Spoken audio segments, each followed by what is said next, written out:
आप इस फील्ड में कितने टाइम से हैं? यार मैं एक्चुअली ना मेरा मेरी बड़ी इंटरेस्टिंग सी जर्नी है। मैं एक्चुअली मार्केटिंग में हमेशा से नहीं जी। रहा। I started my career as a chef. Okay. हाँ, मैं एक होटल मैनेजमेंट ग्रेजुएट हूँ। मैंने अपना करियर शुरुआत किया था एज अ शेफ। हम्म। मैं ओबरॉय ग्रुप ऑफ होटल्स के साथ काम करता था। ओके। और मैं मुंबई में काम कर रहा था, जो नारिमन पॉइंट में जो होटल है। हाँ। फिर मैं वहाँ कुछ साल काम करने के बाद वहां से मैं दुबई चला गया। आई वॉज हाँ। Working with Taj. ओके। फिर वहां से मैंने कुछ साल काम करके वो छोड़ दिया। मैंने एक फ्रेंच रेस्टोरेंट कंपनी ज्वाइन कर ली, हम्म। ओबेन नाम की। I started working for them in in Dubai. हाँ। Then gradually they were sending me to Canada, जहां मैं एक महीने के लिए गया। हम्म। फिर मेरा उतना मन नहीं लगा। हम्म। आई वाज लाइक कि अभी मैं इंडिया वापस आऊंगा, इंडिया में हम्म। कुछ करूंगा। हम्म। फिर इंडिया आ गया। मैं इंडिया में आके I started my own food business. Hmm. Cafe वैफे खोल दिया मैंने अपना। हम्म। अच्छा, धंधे की समझ तो थी नहीं, हाँ। है ना, क्योंकि खाना बनाना और बेचने में फर्क है। हाँ। तो बेचना नहीं आता था, हम्म। मार्केटिंग जानते नहीं थे क्या होता है। हाँ। और अच्छा प्रोडक्ट था, लेकिन कॉम्पिटिटिव मार्केट में हो, अगर आप हाइपर कॉम्पिटिटिव मार्केट है आपका, हाँ। हाँ। कोई ऐसा खास डिफरेंशिएटर नहीं है आपके पास, तो आपको अपनी स्टोरी टेलिंग से डिफरेंशिएशन पैदा करना पड़ता है, जिसकी हमको जानकारी नहीं थी। हाँ। तो नहीं हो पाया। काफी पैसा डुबा दिया, बंद हो गया बिजनेस। हम्म। उसके बाद थोड़ा वहां से लात पड़ी तो समझ में आया कि अच्छा कुछ और करते हैं। तो हम्म। फिर एक और फूड कंपनी शुरू की, okay. Which I started with just a capital of 30,000 rupees. Hmm. और वो अच्छी स्केल हो गई। हम्म। वो काफी अच्छी स्केल हो गई थी। ऑलमोस्ट 1-1.5 करोड़ के ARR के पास पहुंच गए थे हम लोग। हम्म। और हमको एक अच्छा एग्जिट ऑफर भी मिला था उसमें। हम्म। कुछ एक कंपनी थी बैंगलोर बेस्ड, जो कि हमारे सेम स्पेस में ऑपरेट कर रही थी। तो we were the basically the daily meal aggregators. ठीक है, हाँ। हम लोग डेली मील प्रोड्यूस करते थे, एग्रीगेट करते थे टू द वर्किंग क्लास, जिन लोगों को अफोर्डेबल प्राइस में अच्छा खाना, घर का खाना चाहिए। बिकॉज वी वर इन पुणे। और हाँ। पुणे में बहुत सारा माइग्रेंट रहता है जॉब हाँ। की हाँ। वजह से, हाँ। है ना।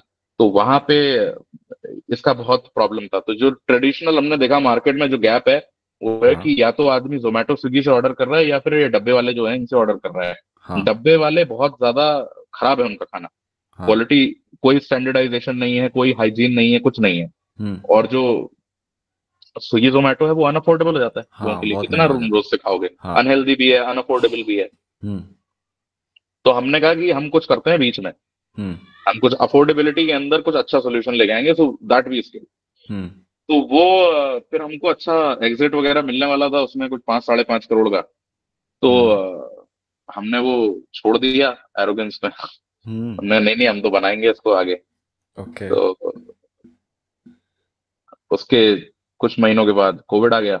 Okay. wiped us out completely, because we were totally dependent on the office goers, and all the offices got shut. हाँ। Everything went work from home. Hmm. People moved back to their own cities, working from home from there.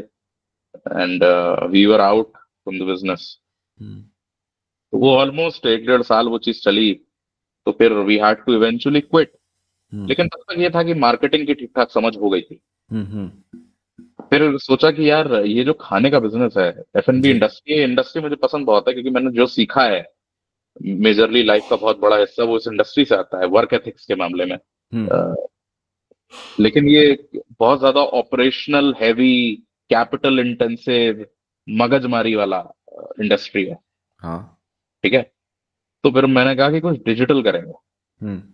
तो then I started my home marketing agency. तो well, इतनी लंबी journey में अब आपको कोई ऐसी मार्केटिंग साइकोलॉजी या ऐसी कम्युनिकेशन ट्रिक लगती है जो काफ़ी अंडररेटेड है बट काफ़ी हेल्पफुल है, मतलब लोग उसको अंडर एस्टिमेट करते हैं? Empathy. Empathy. Showing empathy to somebody is a highly underrated. ये एम्पैथी जो वर्ड है, ये इतना ओवर अब्यूज हो गया है। हाँ। अ, और लोगों ने इसको अलग अलग गलत गलत कॉन्टेक्स्ट में इस्तेमाल कर लिया है। इसके पीछे का कुछ भी समझाए बगैर, हम्म। कि लोगों को लगता है क्या ही होती है एम्पैथी। हम्म। एम्पैथी इन्फेक्शियस होती है। People have no idea when you show empathy to somebody. Hmm. It can change their life and yours completely upside down. Okay. तो इतना पावरफुल होता है। एम्पैथी का मतलब है सामने वाले की समस्या समझना, सामने वाले को सुनना, हम्म। है ना। हाँ। बहुत बार लोगों की जिंदगी में बहुत दर्द होता है, अगर आप उनकी समस्या का समाधान नहीं भी कर सकते हैं, आप अगर सिर्फ उनकी बात सुन लें 15 मिनट बैठ के, हाँ। क्योंकि लोगों के पास बात करने को नहीं है भाई। Hmm. We live in a internet bubble. Hmm. तो बात भी सुन लेते हैं अगर आप लोगों की, तो उससे हो सकता है आप किसी को सुसाइड करने से बचा लें। ओके। तो एम्पैथी बहुत अंडररेटेड स्किल सेट है हम्म। हर डोमेन में। हम्म। मार्केटिंग में भी empathy for your customer is very very important. Okay. अगर आप एक एम्पैथी के साथ मार्केट में अप्रोच करते हैं तो आप कस्टमर सेंट्रिक हो, आप कस्टमर का दर्द समझ रहे हैं। जब आप हम्म। कस्टमर का दर्द समझते हैं, महसूस करते हैं, तो आप वो बनाते हैं जो उसके दर्द का निवारण कर पाए। Hmm. And those are the best products. Hmm. जब आप मार्केटिंग करते हैं तो आप कस्टमर को वो नहीं, लोगों को लगता है मार्केटिंग इज कि किसी को भी कोई भी माल बेचा जा सकता हाँ। है ना। सेल हाँ। Anything to anyone, that is हाँ। Marketing. No, that is scam. Hmm. सबको सब कुछ नहीं बेचा जाता है और बेचना भी नहीं चाहिए, क्योंकि हम्म। अगर तुम जबरदस्ती करके किसी को कोई चीज बेच दोगे, हाँ। It will backfire. ओके। क्योंकि वो समझ जा, तुमने उसके गले से उतार तो दिया बांस डाल के उसके मुंह में, लेकिन उसको पता लग गई ये बात। Hmm. And now he is never going to forgive you for this. Hmm. चूना लगाता है जब कोई आपको, हाँ। तो आपको याद रहता है वो, आप भूलते नहीं हो। हम्म। और बड़े बड़े कंपनियां बर्बाद हो जाती हैं इस चक्कर में, जब वो फोर्सफुली अपना कोई प्रोडक्ट उतारने की कोशिश करते हैं ना, जिस आदमी को नहीं चाहिए, जो तुम्हारा टारगेट मार्केट नहीं है, जिसको जरूरत नहीं है, या जो अफोर्ड नहीं कर सकता है, तुम जबरदस्ती लगे हुए हो अगर उसको बेचने में, तो बर्बाद हो जाओगे। इसका एक बहुत बड़ा एग्जाम्पल है बायजूस। हाँ। उससे बड़ा एग्जाम्पल नहीं है कुछ। हम्म। जब आप बाय हुक और बाय क्रोक अपना प्रोडक्ट मार्केट करने की कोशिश कर रहे हो कि खरीदवा दें साले वो कुछ भी करके, कब तक सरवाइव कर सकते हो तुम ऐसे। हम्म।